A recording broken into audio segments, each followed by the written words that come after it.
moving on to the NBA playoffs. We're now in the second round. It's been a very interesting first round. A lot of upsets. Milwaukee gone. Sacramento being a surprise as well. Losing in 7, very tough pill to swallow. The Lakers now Memphis gone. The Lakers now going up against the Golden State it's going to be a very interesting second round.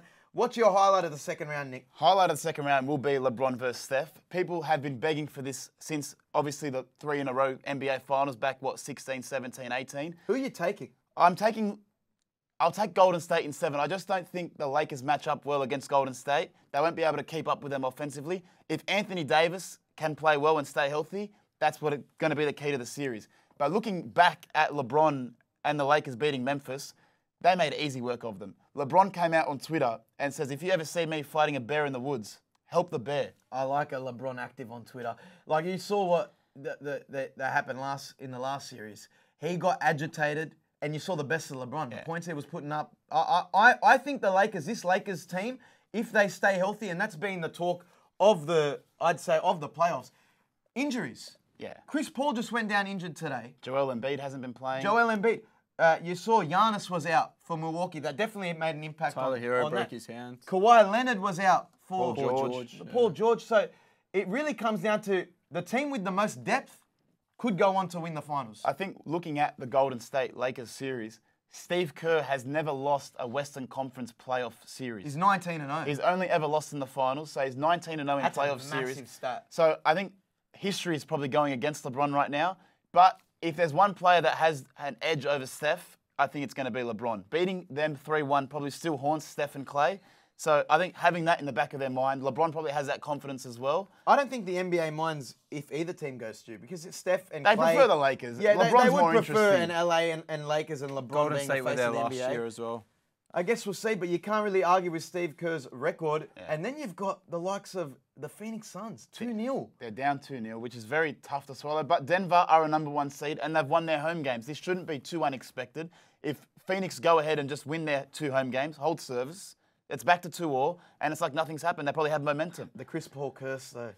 Yeah. I mean, he cannot shake this monkey off his back. He continues to get injured during playoff games. Yeah, he's always injured. You know what I mean? And if he cannot get to the finals this year with Kevin Durant by his side, throw in the towel. He'll never win an NBA championship. Yeah, no, I think this would be Chris Paul's last chance. I think the only thing with them is they've got no bench, and Durant's only been there for about 21 games. He's only lost 2-3 games, mind you, but in saying that, Denver have made easy work of them in the first 2 games. Nikola Jokic has been the best player on the floor.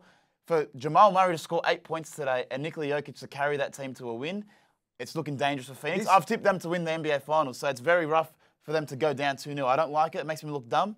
I don't like it at all. Does Jokic get MVP? Nah, Embiid's probably got it. That's because they don't want to give it to a player 3 times in a row. He deserves it. Yeah, who do you think gets through out of Philly and Boston, considering Philly just won in Boston today? Philly upsetting Boston in Game 1 with no Embiid is huge. I still think Boston win in 6. I just think they're the better team. They'll shake off this Game 1 and just go forward. And if Embiid's not healthy and playing, it's still going to do a disservice to Philadelphia. I'm going to go Boston in 7.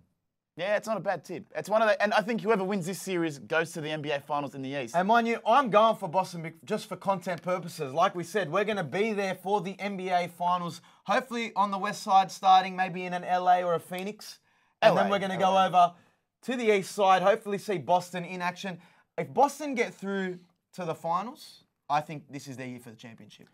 I just don't think they've got, beyond Jaylen Brown and Jason Tatum, like they're just lackluster. How do they match up against Phoenix, for example, where you've got KD, Booker against those 2 players, and then the remainder of the squad? You know what the thing is with Phoenix, though? DeAndre Ayton needs to stop being a bitch. He's just a pussy. Did you see that video of KD rebounding with, who was it, with Jokic? Maybe, I don't know. And Ayton was standing there. Bro, he's just so soft. Just, for someone that's a #1 overall pick, 7 feet tall, probably has a good muscle mass, just from looking at him.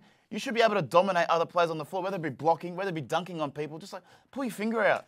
Well, definitely keep an eye out for JBK show on tour. We'll be heading to the States for the NBA Finals. That should be very interesting. Those that are tuning in on the live definitely will know firsthand